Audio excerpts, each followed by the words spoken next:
Atletico Madrid Julian Alvares Barselonaga o'tish istagi borligini bilgach, ikkalasiga ham tahdid qilmoqda.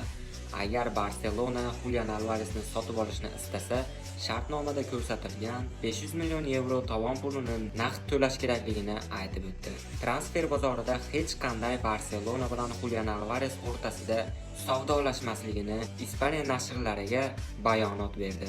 Hozirda Barselona Julian Alvaresni qanday sotib olishni o'ylamoqda. Birinchi rasmiy xabarini Atletico Madrid rad etdi. Endi ikkinchisini jo'natish befoyda. Atletico Madrid bu yoqda Instagramda Barselonani hate qilib yotibdi.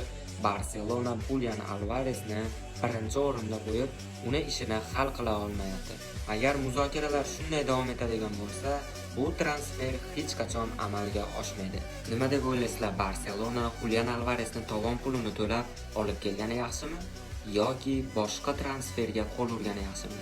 Fikringizni yozib qoldiringlar.